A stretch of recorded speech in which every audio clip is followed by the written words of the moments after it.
Bonjour, bonsoir à vous, tout dépend de l'heure à laquelle vous êtes en train de nous suivre. Bienvenue dans votre émission Parole aux jeunes. Ici, nous parlons aux jeunes, nous échangeons avec les jeunes et nous nous aidons mutuellement à grandir à la lumière de la parole de Dieu. Comme vous pouvez le constater avec moi, nous sommes dans l'émission avec un invité tellement spécial et nous serons tellement heureux de le voir se présenter. Bonjour, pasteur. Bonjour Harmonie. Bienvenue sur le plateau de Paroles aux jeunes. Les jeunes voulaient bien que tu puisses te présenter et qu'ils sachent on est avec qui vraiment. Bonjour chers jeunes, moi c'est le pasteur Oli. Je suis le responsable de la jeunesse évangélique en mission et je suis marié à madame Afi Moussavouli Nicole que je salue en passant et voilà. Voilà, merci beaucoup, pasteur Oli du Christ. Yeah. Et nous sommes tellement ravis de vous recevoir ici aujourd'hui sur le plateau de Paroles aux jeunes. Les jeunes le savent bien, nous sommes tous sans ignorer qu'il y a une question qui fait débat dans nos églises et c'est la question de l'appel. Aujourd'hui, on va parler de l'appel de manière générale pour aider un jeune qui est en train de nous suivre à bien comprendre c'est quoi l'appel. Quand on parle de l'appel, vraiment, c'est quoi l'appel? Comment un jeune doit être à mesure de distinguer les sortes d'appels et comment il doit éviter des erreurs lorsqu'il est appelé et pour bien servir les seigneurs avec joie, avec aisance. Alors nous voulons bien commencer cette émission avec notre thème qui parle de l'appel de Dieu.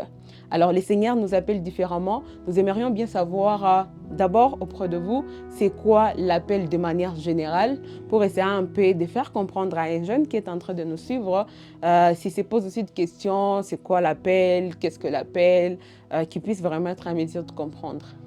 Ok, c'est très efficace, c'est très pertinent Ouais. comme sujet et très vaste parce que beaucoup de jeunes confondent ce qu'on appelle au fait. OK.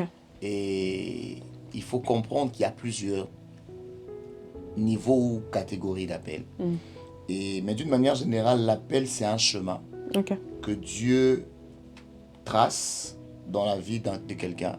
Et sur ce chemin, qu'est-ce que Dieu fait? Dieu travaille le don, OK. Dieu travaille le caractère, Dieu travaille d'abord la personne avant de l'exposer. Et l'appel, beaucoup de gens pensent que l'appel, c'est la finalité dans le parcours. Et pourtant, tous ces parcours-là, et même la finalité, c'est ce qui constitue l'appel. Ouais.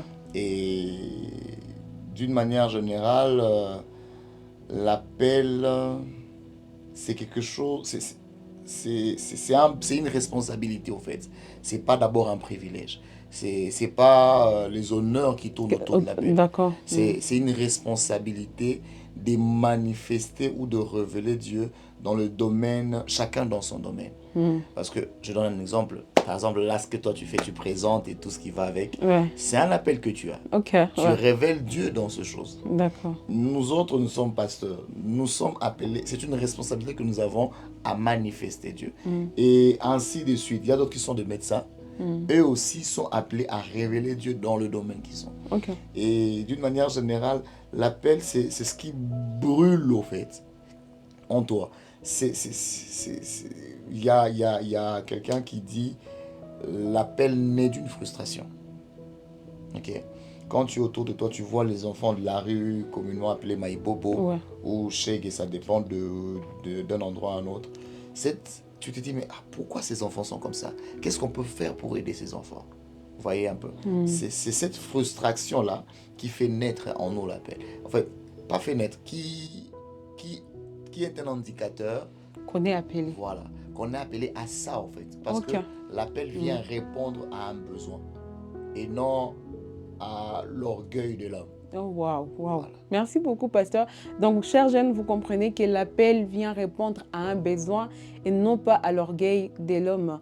Et il y a quelqu'un qui se pose la question, merci beaucoup, pasteur, comme vous venez de le dire, l'appel peut naître aussi d'une frustration. Comme moi, je me dis, je suis frustrée de voir les enfants de la rue, les enfants maïbobo, on doit intervenir pour leur cause. Alors, à un moment donné, quelqu'un peut se poser, est-ce qu'on est appelé? L'appel, c'est comme sur téléphone, parce qu'on peut prendre les téléphones quand on dit, on m'appelle, tu prends le téléphone, on t'appelle, ou soit tu reçois l'appel de manière, soit c'est toujours par l'échange, ou soit l'appel c'est reçoit parce que quelqu'un d'autre t'a dit que tu es appelé à ça, ou juste parce que tu as senti ses besoins, ou soit tu es frustré par quelque chose que tu vois, tu es frustré de voir les gens s'égarer des gens allaient loin de Christ et te disent je vais défendre l'évangile, je vais partager la parole de Dieu. Ou soit on reçoit vraiment quelles sont les voies qui peuvent nous aider à découvrir qu'on est vraiment appelé de manière directe et spécifique. Harmonie, tu sais, nous tous d'abord nous sommes appelés. Ah, très bien. Nous tous d'abord nous sommes appelés. Je vais être biblique. Ouais. Matthieu 28, verset 19 et 20, la Bible dit « Allez, faites de toutes les nations mes disciples. Ouais. Les baptisants et tout et tout. » Là-bas, il se cache trois choses. Ok. Il y a faire, Mhm. il y a connaître, Ouais. et puis il y a vivre. Ok. Quand on parle de faire, c'est que le Seigneur nous demande à faire voir au monde. Ouais. Donc, à faire amener le royaume de Dieu sur la terre. Ok. Que les gens voient cela. Et que les gens adhèrent à cette vie du royaume. Quand on parle de connaître, ça veut dire que nous expliquons aux gens le principe du royaume. Et c'est là, chacun dans son domaine, pas seulement à l'église, pas seulement un appel au ministère. Ok. Je donne un exemple, mon ami Marc qui est là derrière la caméra, que nous saluons en passant, lui, son appel est de prendre ce que nous sommes en train de faire et l'amener aux autres. Tu vois, il fait connaître aussi dans son environnement, voilà les travaux qu'on peut faire. Vous voyez un peu. Maintenant, il y a la dernière partie où on parle de vivre. Ça veut dire que Jésus parle baptiser-le. Quand on parle de baptiser, ça veut dire que faites-les entrer dans un style de vie du royaume. Et c'est là tu n'as pas besoin d'être à l'église seulement. Si on regarde bien, on va à l'église le mercredi, le jeudi, le vendredi, le dimanche. Et généralement, c'est 2 heures. Et le reste du temps, on est où? On est dans la société. Ok, ça c'est sûr.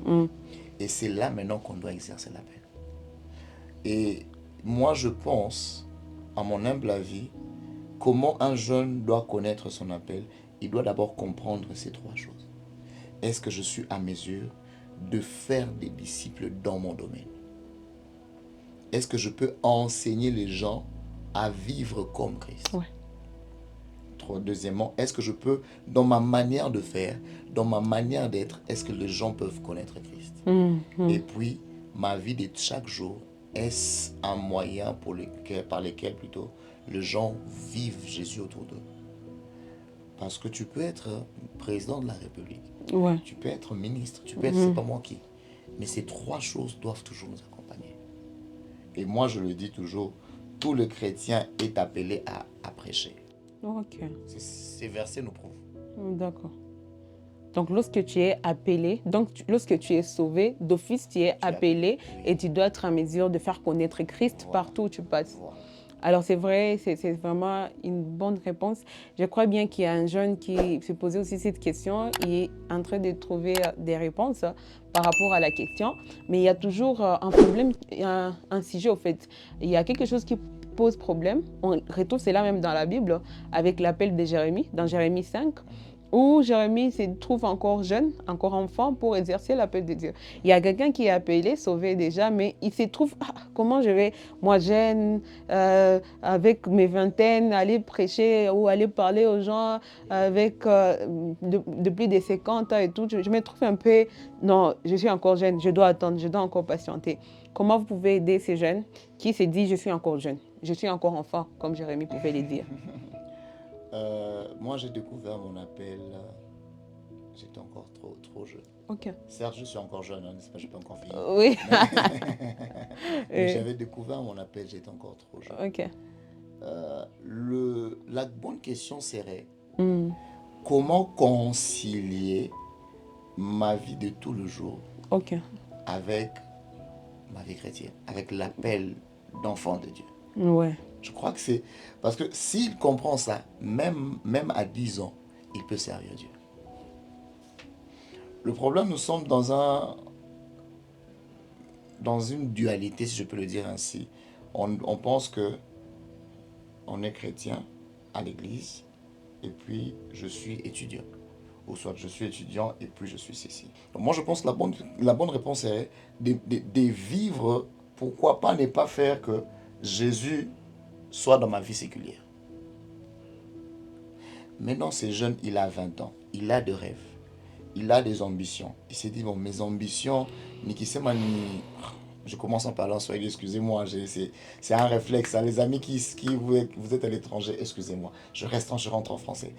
Imaginez, quelqu'un s'est dit, euh, moi là, je suis jeune, j'ai voulu être pilote, mais si je réponds à l'appel de Dieu, est-ce que je vais arrêter d'être pilote? Oh, ok. Non, qui t'a dit que tu peux arrêter d'être pilote? Mhm. Est-ce que Dieu t'a dit ça? Ouais. Non, je suis jeune, j'avais ambition d'être président de la République, mais nous avons vu le président du Tanzanie, il était président, mais il servait aussi dans son église. Ok, ouais. Donc ça n'empêche pas l'autre. Mhm. Et moi, je me encourager un jeune de ne pas avoir peur. Mhm. Les services de Dieu ou l'appel de Dieu ne fait pas de toi paresseux. Ouais. Ça te rend plutôt bosseur. Mhm. Ce qui est vrai, la peur qui peut être là, c'est que ça te demande d'avoir de travailler doublement. Mhm. Ok? Donc, c'est ce que moi, je peux nous dire. Je peux répondre à ces questions. Qui n'ait pas peur de travailler, qui s'élance plutôt dans cet appel, qui répondent à cet appel. Très bien. C'est vraiment pas bien d'avoir peur, mais plutôt il faut répondre à l'appel de Dieu. Et tout le monde qui est sauvé, qui a donné sa vie à Christ, d'office, il est appelé. Alors, pasteur, il y a quelques types d'appels qu'on aimerait vraiment parler et nous aimerions bien que vous puissiez nous éclairer par rapport aux sortes d'appels, le type d'appels qu'il y a. Ok, moi je catégorise ça en termes de quatre. Ouais. Il y a l'appel au salut. Ok. Donc tu étais païen, tu n'as jamais rencontré Christ. C'est un appel auquel tu dois répondre. L'appel au salut. Deuxièmement, il y a l'appel ministériel. Mm. Parce qu'après le salut, certainement tu dois, parce que la Bible dit dans Ephésiens 4:11, il a appelé certains apôtres, certains ceci. Et c'est pour l'édification. Et il y a un troisième appel, c'est l'appel vocationnel. Mm. Cet appel vocationnel, c'est ce que tu es censé faire, en fait. Mm. Ce qui fait ta passion, ce qui brûle en toi. Et le dernier type d'appel, ça peut être compliqué, mais je vais quand même le dire, c'est l'appel à rencontrer son Créateur. Ok, ouais. Parce que quand tu vas rencontrer le Seigneur, quel rapport tu vas lui donner? Ouais. Qu'on le veuille ou pas, d'une certaine manière, si on ne meurt pas, on sera soit enlevé, on va rencontrer les jugements. Soit ça sera aller au ciel, soit aller en enfer. Et ce dernier appel dépendra de comment tu as répondu Aux autres aux appels. autres appels. Mm. Parce que ce n'est pas tout le monde qui est appelé à être ministre de Dieu. Ok. Mais au moins, tout le monde peut faire un appel vocation. Ça veut dire l'appel, moi qui t'ai dit je suis pasteur, j'ai répondu à l'appel ministériel. Mais j'ai aussi une autre vocation, je fais autre chose. Je suis dans le séculier, j'ai ma propre entreprise, on se bat par-ci par-là. Parce que je me dis que je peux répondre à l'appel au ministère et ma vie séculière accompagner aussi ces ministères. Parce que je peux aller en Afghanistan, je ne vais pas aller comme pasteur. Je vais aller comme entrepreneur. Ouais. Entrer. Et maintenant, en tant qu'entrepreneur, j'exerce aussi ma foi. Wow. Et l'appel au salut, c'est la porte qui nous introduit à réussir ou à excéder dans tous les autres appels. Wow. Ah. Mais vous allez me dire, ma pasteur Oli, alors ceux qui n'ont pas donné leur vie à Jésus, mais comment ils répondent à cet appel vocationnel? L'appel vocationnel, c'est en fonction des talents innés que tu as. Ok.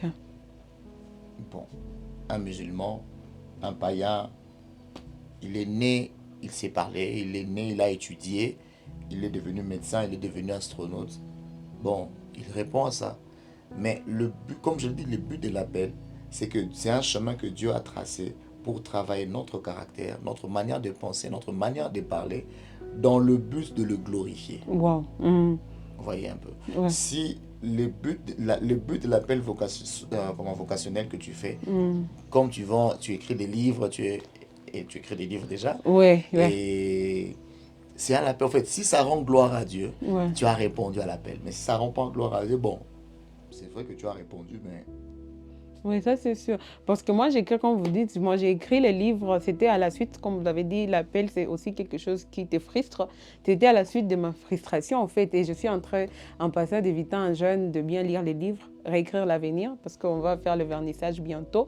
Mais c'est un livre qui appelle, donc je suis en train juste d'exprimer ma vision du monde, exprimer mon appel, appeler les gens aussi à voir et à avoir aussi un œil regardant auprès de tes enfants. Parce que je crois et je sais que si tout le monde agit, demain ou après-demain, le monde peut être sans enfants dans la rue et que tout le monde, tout enfant ait un cadre et qui sont des âmes aussi qui doivent recevoir Christ, être sauvés et grandir. Alors, répondant à cette question, je comprends directement. Un jeune peut comprendre aussi que l'appel ne fait pas de toi un paresseux, mais plutôt ça te rend fort. Ça fait de toi un bosseur pour ne pas te camoufler derrière l'appel. Voilà. Mais tu dois vivre ta vie, accepter que le Seigneur doit agir en toi et toi aussi tu dois vivre ta vie quotidienne et aider les gens à avancer, à rencontrer Christ, tout pour ne pas les escroquer. Parce que je crois que des fois, si on est paresseux dans son appel, on risque de faire des mauvaises choses au nom de Dieu, au nom de Jésus. Et on commence à vendre Jésus à un moment donné. C'est ça le problème qu'on rencontre aujourd'hui. Peut-être on pourra parler prochainement de ça, les stéréotypes derrière l'appel. Ouais. Il y a des fausses notions qui... On a vu tel. Ah, ok, donc si moi aussi je deviens pasteur, c'est que je serai riche. Ok. Donc si moi aussi je peux... En fait, en simple mot, j'aimerais dire que l'appel n'est pas fait pour le paresseux. Ok. L'appel au ministère n'est pas fait pour ceux qui ont fui la vie. Wow. Ça c'est vrai. Ouais. Donc, je pense que si Dieu le permettait, prochainement, on pourra parler par rapport aux stéréotypes. Et c'est sur ça. Oui. Ah, donc, c'est vrai, l'appel ne fait pas de nous de paresseux. Chers jeunes, l'appel ne fait pas vraiment de nous de paresseux, mais il fait plutôt de nous de bosseurs, des gens qui cherchent vraiment à être disciplinés, à se dépasser pour que le Seigneur soit glorifié. Et on ne doit pas répondre à l'appel pour nous glorifier nous-mêmes, mais plus pour glorifier le Seigneur.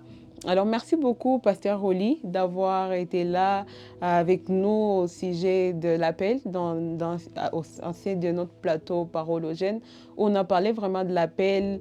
Tous les jeunes se posent vraiment de questions par rapport à l'appel. Est-ce que je suis appelé? Quels sont les types d'appels qu'il y a? Un jeune qui se posait ces questions, je crois qu'il a bien écouté, il a vraiment eu à comprendre certains éléments par rapport à l'appel. Alors, tout le monde est appelé lorsque tu as vraiment donné ta vie à Christ. Sache que tu es appelé aussi à faire connaître Christ partout où tu passes. Alors, un dernier mot à un jeune qui, peut-être, il a toujours des doutes. Vous aimeriez bien aider un jeune par rapport à ce sujet. Vous pouvez placer juste pendant 1 minute un mot pour un jeune qui nous suit maintenant. En fait, en dernier mot, j'aimerais dire à un jeune qu'il est plus important de répondre à l'appel. Et pour répondre à l'appel, tu as besoin d'être encadré, tu as besoin d'être formé, tu as besoin surtout d'avoir une autorité au-dessus de toi pour encadrer cet appel. Parce qu'aujourd'hui, nous voyons à Harmonie beaucoup de jeunes, ils se disent être appelés, mais ils ne veulent pas se soumettre à une autorité. Quiconque est appelé, le premier indicateur, c'est qu'il accepte d'être soumis à une autorité, il accepte d'être formé, d'être coaché, parce qu'il y a quelqu'un qui est passé avant lui dans ce domaine. Sinon, que Dieu nous bénisse. Que Dieu vous bénisse également, Pasteur Rolly du Christ. On était vraiment heureux de vous avoir sur notre plateau Parole aux jeunes. Et on s'est dit à très bientôt parce qu'on va continuer avec cette question de l'appel, parlant des stéréotypes qu'il y a autour de l'appel. Chers jeunes, restez connectés. Nous serons là prochainement afin de parler des stéréotypes liés à l'appel. Il y a beaucoup de questions qui se posent. Il y a aussi beaucoup de mots qui se disent autour de l'appel. Ensemble avec le Pasteur Rolly, nous allons encore parler de ces stéréotypes pour vous aider à trouver vraiment clarté autour de ces questions. Merci beaucoup d'avoir été avec nous. C'était votre émission Parole aux jeunes. À sa présentation, je suis votre sœur Harmonie Maoua. On était avec notre invité, Pasteur Rolly du Christ. Et derrière la caméra, l'équipe technique, nous vous saluons, Patim ainsi que Marc. Merci beaucoup, que Dieu vous bénisse et nous vous disons à très bientôt.